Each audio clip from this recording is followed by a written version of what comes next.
You are watching the press preview, a first look at what's on the front pages as they arrive. In the next half hour, we'll see what's making the headlines with the political editor of the New Statesman, Stephen Bush, and the Telegraph's Parliamentary sketch writer, Madeline Grant. So let's see what's on some of those front pages for you now. The Financial Times reports energy companies are seeking emergency government support to weather the crisis. Meanwhile, the Metro says ministers are downplaying talks of a crisis despite holding emergency talks with suppliers. The Eye has the same story, noting consumers are already facing a £139 a year energy bill rise from next month. And The Guardian says hospitals could cancel operations due to a lack of CO2, a knock-on effect of the high gas prices. The Telegraph leads on Boris Johnson's trip to America, saying he will push President Biden to lift the ban on UK travellers to the country. The Mail calls for family GPs to carry out more face-to-face appointments amidst fears illnesses are being missed in phone and video consultations. Goodbye Greavesy, that's on the front of the Mirror, which describes footballer Jimmy Greaves as a true legend. A similar headline for The Star, which pays tribute to Only Fools and Horses star John Challis. And the Yorkshire Post has a warning from the West Yorkshire Mayor that the North will pay a heavy price if the planned HS2 route to Leeds is cancelled. OK, well, let's take you to our guests now. Take us through the papers, Stephen and Madeline. Welcome to you both. Let's start with the Telegraph front page and the Prime Minister's trip to New York. The headline there, Johnson to press US to open up for UK visitors. We know that he will be speaking in New York, but also will have a meeting after the conference with the President. And it looks like this might be high on the agenda, Stephen. Yes. Now, obviously, as viewers who've tried to go to the States will know, at the moment, essentially, if you're not a United States citizen, you basically aren't getting in. This obviously has big implications for the economy, big implications for people's personal lives. But the important sort of missing piece of the puzzle here is the thing that the British government did last week, which is very sensibly changing our rules for ongoing and ingoing travel to essentially to move to the old traditional system of international vaccine passports. Now, if you're double vaxxed, you can come into the United Kingdom unless you're in a hotspot area. A very sensible move, getting rid of a lot of the slightly pointless bureaucracy around travelling into and out of the United Kingdom. But also, of course, that allows Boris Johnson to say in this meeting, look, I've done this mature, sensible thing. Could you do us a solid by also doing this mature, sensible thing, which isn't just about the US-UK relationship. It is also about getting the global economy moving again after the pandemic. Madeline, do you think he stands a fair chance in convincing the President that this is the way forward? Well, I'm not sure exactly, because obviously they're on a bit of a high, what with the new pact that's been signed, and relations seem to be, after a difficult period in which the catastrophic, chaotic withdrawal from Afghanistan seemed to reveal the extent to which America was taking decisions alone. I think for many observers, the news that Britain had come together with America and Australia to form this pact was a heartening development. But, as Stephen pointed out, these rules have been in place for a very long time, a nonsensically long time, many would say. And they have taken quite an indiscriminate and crude approach to the travel bans that has seemed to ignore the evidence, that has seemed to ignore the state of the country that people are travelling from. It seems to be very much a kind of America First type thing that goes purely on nationality. So that they have taken quite a stubborn stance so far. So you would hope that a charm offensive would overturn that, but I think it remains to be seen very much. And as well as the travel issue, there's a whole bunch of other things in the PM's in tray that he will want to be discussing with the President, trying to exact further commitments of funding to tackle climate change and all sorts of things. So it seems like there's quite a few things that are kind of in the PM's in tray as he goes sort of cap in hand. Yes, and that the climate change also, the precursor to COP26 in November. From Downing Street this evening, we heard that the Prime Minister will be saying that richer countries have pledged to spend $100 billion a year to help poorer nations cut their carbon emissions. But so far, that target hasn't been met. So one would think he's hoping to exert a bit of pressure over in the States, Stephen. Yeah, he will hope that. But I mean, as Madeline sets out, it's difficult. Ultimately, the US can do what it wants to do, and it is also, I think, difficult because it's not like these rules have just become silly in the last week. The US's approach to the coronavirus border has been weird for some time, so I think it's unlikely that we'll see much change there. Let's have a look at the Metro. Their headline, crisis, what crisis? Many assurances from ministers that everything is under control. But are we assured, Madeline? I don't think so, because on the one hand we have Alok Sharma making some quite bullish remarks on the Andrew Marr show, saying that he's quite confident that we won't see massive disruption, that they're not being complacent, and so on. But ultimately, it is a big gamble, because if the coming winter sees power cuts and shortages, and it already looks certain that energy bills are going to rise considerably, then the government will have been seen to be very complacent indeed. And it's also perhaps not helped by the fact that on the same day that they talk of their confidence, there are also all of these crisis talks being reported on about the energy companies requesting bailouts, kind of financial crisis style bailouts of energy suppliers who face annihilation thanks to the rise in the wholesale price of natural gas. So it seems that they say one thing, but then underneath the surface, there's an awful lot of kind of frenetic planning and discussions going on at the same time. So it doesn't inspire great confidence. Stephen, is it a crisis, or should we be as relaxed about the situation as the government seem to be at this stage? Well, I think the proof of the pudding, as it were, is in the story that you had to break into right before this segment about Bulb seeking additional credit. Now, the way the British energy market works essentially is that they gamble on the idea that at the point they buy the energy, it will be cheaper than when they sold it to you, to me, to businesses around the United Kingdom. And the problem with the rise in prices is at the moment that gamble is not coming off.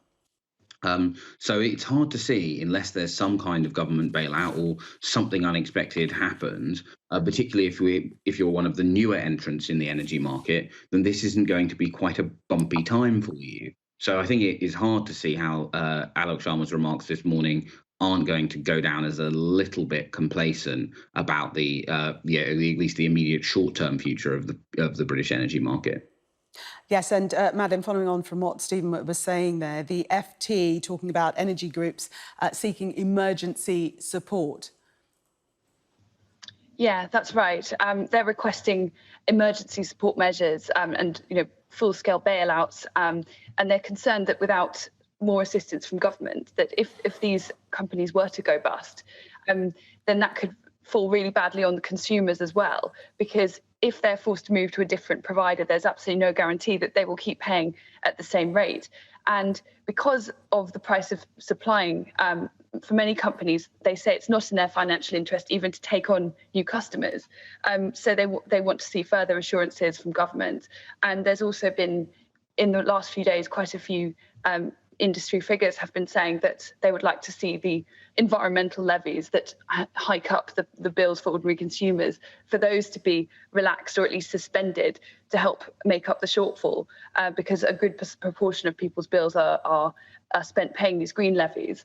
But that would be quite difficult to square with the government's net zero commitments. It seems as if we are finally, I think, reaching a crunch point where the cost of actually meeting these vast commitments that have been made by under the previous administration and by politicians, we're finally starting to see the reality on the ground that is, pain and financial hardship for ordinary consumers. And Stephen, one of the things the energy companies are saying is that the energy cap should be scrapped or at the very least raised. Do you think that is a realistic prospect, that that's something that the government might actually look at this stage? Well, it's in terms of the options available if you're the government, you can go for a bailout, which of course has a very big upfront cost to the government itself, or you can try and essentially have a publicly sourced bailout by lifting the amount, then lifting that cap. So I think, if I were advising Rishi Sunak, I would be quite tempted by the energy cap option. But if I were advising Boris Johnson, I'd probably be saying, look, we've got this very painful cut to universal credit coming in. We've already got signs of inflation, which may be temporary as about us unlocking, but it may not be. Do you really want to have inflation in terms of people's energy bills on top of that as well? Probably not. And so you can see how the policy and the political argument here aren't that balanced. And so, who knows what they'll end up with. But yeah, it's tempting for that reason, because it means in the upfront cost doesn't sort of make a further dent in his already quite tight spending plans, with the CSR, 2 weeks, 3 weeks away? Madeline, what are your thoughts on ending the price cap?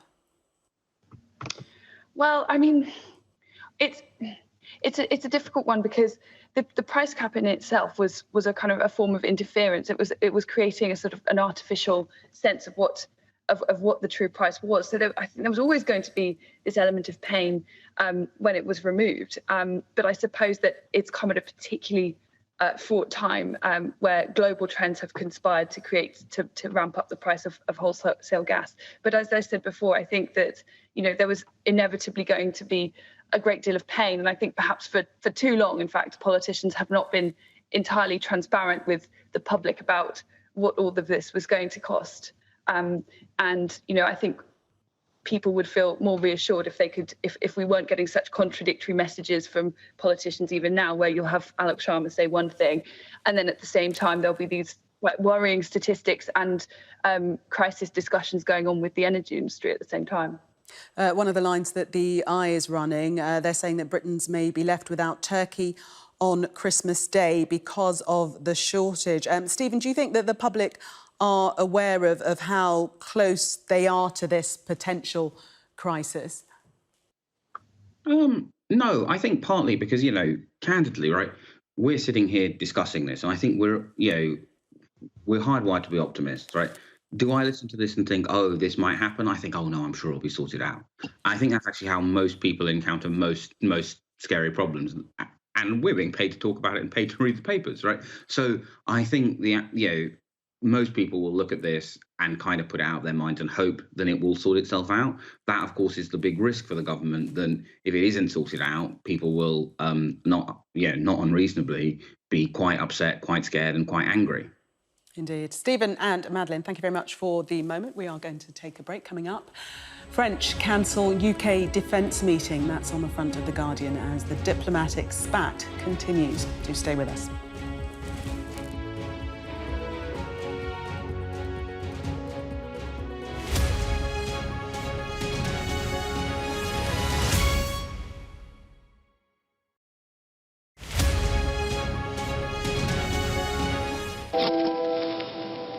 I'm Greg Milam, Sky's US correspondent here in Los Angeles. Can you go away? We take you to the heart of stories that shape our world.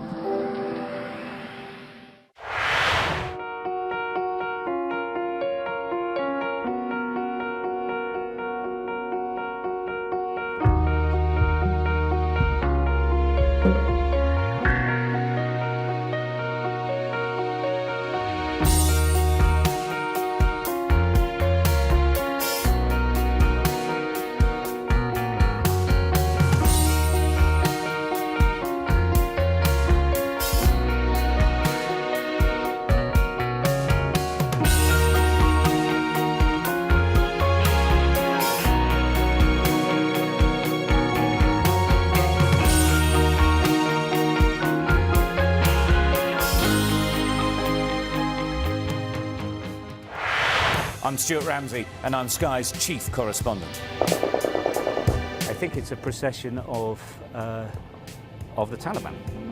Yes, it is. There's the white flag. We saw snatch squads going in, grabbing people and putting them into trucks. You either live and recover, or you die. Okay, so that's like a war. That's the war, yes. We help you understand the world with us. For the past 24 hours, the soldiers have been attacked on a number of occasions. It's really sending a clear message that Venezuela is eager for change. We're being crushed. We take you to the heart of stories that shape our world. They were convinced the United States would become hooked. Well, they were right. An enormous explosion that's just come down. I think it was a mortar that's just landed in between us. The information on this could bring down the entire network, not just in Iraq and Syria, but across the world.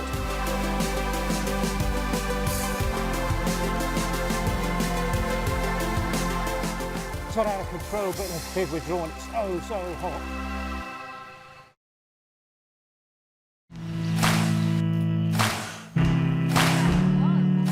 It was my vision to come and protect wildlife in the future.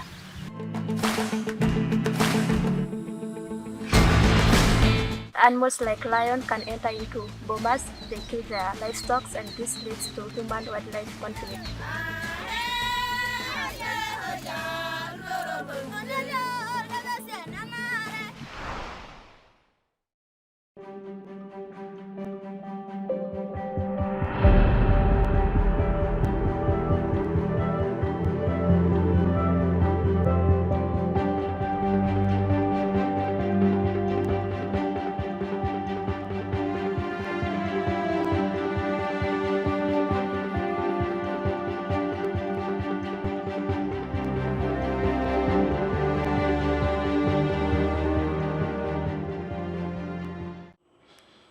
Welcome back. You're watching the press preview with me this evening, Stephen Bush and Madeline Grant. Welcome back to both of you. Let's take a look in this section, starting off with The Guardian. And this is the story of the meeting of defence ministers, British defence ministers, with their French counterparts, which has been cancelled. And this is over the loss of a £48 billion submarine contract.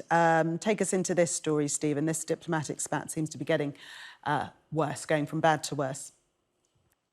Yeah, right. So the beginning of this diplomatic spat actually starts about a month ago when the Australian Prime Minister, Scott Morrison, having signed this deal with the French government to provide new nuclear-powered submarines, said, your deal's great, I love your submarines, I couldn't get enough of them, you know, give me all the subs in the land. And then it turns out, because it's been announced this week, that all that time he's been negotiating a different deal to provide military hardware, intelligence sharing with the United States and the United Kingdom, this new so-called AUKUS, I think that's how we've all decided in Westminster to pronounce it, yes, deal between Australia, the UK and the United States. This, of course, has caused a great deal of upset for France, because obviously defence contracts are a huge part of trade. They're one of the few very tangible things that you can point to your voters and you get out of these defences. France has suspended their ambassadors in Australia and the United States and moved out of this meeting with us here at home. The French are saying that they've been stabbed in the back and have said so in no uncertain terms, Madeline. Can you understand that sentiment? Yes, there's been... I mean, they say that they were barely informed about the arrival of the new pact. I still think that the language that they've used is pretty extraordinary. It's far fruitier than you tend to hear from diplomats and sort of suave politicians, even the French, who do have a tendency to throw a bit of a wobbler in these situations. But they've recalled diplomats from Australia and America. They've taunted Britain and claimed that Britain is now irrelevant, even though it was they who were excluded, or let's say they were excluded. And, you know, I think it will take serious time and political leadership to try to fix the frosty relationship, because the kind of outbursts that we've heard over the last few days are, I would say, quite extraordinary and not what you would usually hear in politics. But at the same time, and it's perhaps not that surprising, because in some ways, France and indeed the EU itself have been quite out of step with America on things like investing in China, and things like the Nord Stream project with Russia, and even excluding Britain from the Galileo satellite project. That there is a sense, and I don't think it's unfounded, that they have been out of step with the aims of NATO and of America. Let's move on to the Mail, Stephen, and this story about the consequences, the very serious consequences of many of us not having face-to-face contact with our GPs and the various illnesses that have been missed. Yeah, this is the big thing, right? Is that during the pandemic, of course, many GP, not all, but many GP surgeries moved to no face-to-face appointments at all. If you're lucky, like I am, my local practice has moved back to face-to-face. And actually, I think the new system works around here a lot better than the old. Lots of places aren't. This obviously creates lots of problems for patients. But of course, the kind of double-sided story here is one of the roles of GPs in our system is actually to act as medical gatekeepers. And one of the ways they're doing it after the pandemic is by putting another barrier in front of them, people actually having to see them. So, yeah, I think this is a big important story, but it is one which has, will cause, further costs and, yet more of that money. And we've already seen taxes going up to fund the NHS. Well, I imagine we'll see more headlines like that in the, months and years ahead. Just finally, Madeline, the tributes have been coming into Jimmy Greaves, and the Mirror has a lovely picture of him, actually. Just take us into this. Yes, they do. And I don't want to embarrass myself by talking too much about football, especially because Stephen is a real expert. But one thing I've been really struck by reading all the tributes, was the sense that the time in which Jimmy Greaves was playing in the 60s, I think he was chosen for the World Cup team, but then had to pull out shortly before because of injury. So it's that kind of era. It's just the way that the extent to which football has changed and how it's gone from being this far more kind of local and sort of civilian approach to the behemothing thing that we see now. So Jimmy Greaves had a 100 grand record transfer from AC Milan to Spurs in 1961. Indeed. Madeline, we have run out of time. Thank you very much. Thank you both, Madeline and Stephen.